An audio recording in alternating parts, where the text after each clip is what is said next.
Hey there folks, our beloved game developer Bethesda Game Studios recently released the second installment of Into the Starfield, which is their development diary for the making of Starfield. Episode 2 is called Made for Wanderers, and it provides a lot of new info. So in this video I'm going to break down 5 quotes that I found particularly interesting. Let's start with the legend himself. Esteemed game director Todd Howard gave us a taste of what making a character will be like.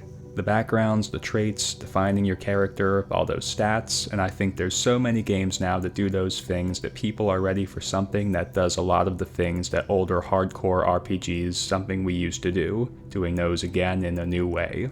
So Bethesda is leaning on traditional role-playing here. It seems like there will be things to pick in the beginning like traits and stats. This sounds almost like choosing birth signs and classes in Morrowind and Oblivion, which yields an important question. How much like those old RPGs will Starfield's character building be? There are reasons why those mechanics were moved on from in Skyrim. They were outdated, and they constricted the player, and some choices were always just better than others.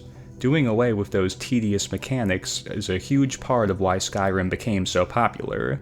It is all the appeal of traditional Elder Scrolls, but it's simplified to the extent that anyone can play it. Completionists would not be excited about returning to those mechanics. Nowadays, most gamers prefer to play in different styles throughout a single playthrough. For example, I play the College of Winterhold as a mage, and I do the Dark Brotherhood as an assassin stealth character.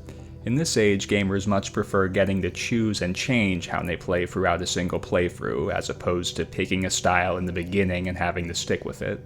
Hence, hopefully when Todd Howard said that they are doing these things in a new way, he meant that they are being heavily modernized. Next up, Will Shen talked a bit about Starfield's factions. He said something pertaining to the city of Neon that I want to talk about. We've got Ryujin Industries, which represents corporate life. Thanks to the location insights videos that came out toward the end of last summer, we already knew that Neon is a corporatocracy built on the sale of a psychotropic species of fish. However, the Location Insights video for Neon names a company called the Xenofresh Corporation in relation to the origin of this industry. But now Will Shen is naming a faction called Ryujin Industries, seemingly based in Neon. So are these two separate factions, or does one own the other? It's unclear who rules Neon now. I also want to discuss the corporate life concept. Hearing that phrase made some things click for me regarding what Bethesda is trying to do with this setting. The sale of these psychotropic fish is like how corporations force-feed their products and services to consumers in order to make their existence necessary.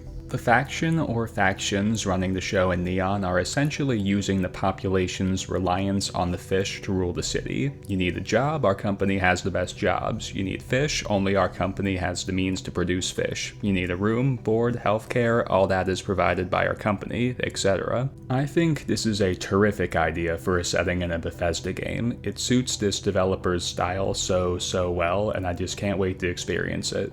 Another faction that fans are very excited about is the Crimson Fleet, and Emil Pagliarulo provided some more details about these space pirates. You can side with the pirates, or you can report back to your superiors and be the space cop type of thing, so it lets you be a good person and still play with the bad guys. So he confirms that the Crimson Fleet is a joinable faction, which ties into a big question. Will the player ever have to choose between factions? In Skyrim, most factions are joinable at the same time, but there are a few instances in which the player must make a choice. Stormcloak Rebellion or Imperial Legion, and Dawnguard or Volkihar Vampires. Then in Fallout 4, the player must choose between 3 major factions: the Railroad, the Brotherhood of Steel, and the Institute. It is still not clear if the player must choose between certain factions in Starfield, but Emil Pagliarulo does reveal 2 possible choices in the Crimson Fleet questline. You can join the Crimson Fleet, or you can be an undercover agent for your superiors. So who are these superiors? Perhaps high-ranking members of the United Colonies or the Freestar Collective? This could mean that the player must choose between certain factions and the Crimson Fleet, but based on exactly what Emil Pagliarulo said, I'm leaning in a different direction. It sounds more like choosing between joining or killing the Dark Brotherhood in Skyrim than choosing between the Stormcloaks and Imperials. I hope that this undercover cop thing is structured very differently than the option to kill the Dark Brotherhood though, because in that instance there was a clear right choice. Killing them yielded so much less gameplay and so much less reward, so who would do it?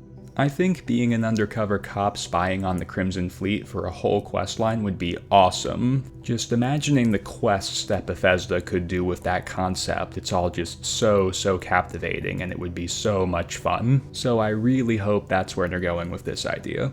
Here we get a look at a robot companion, which the subtitles call Vasco. Istvan Peli gave his take on Starfield's companions. Like when you're exploring and then your companion makes some comment off the cuff about something that you're checking out or something that just happened, that just feels so perfect for immersion.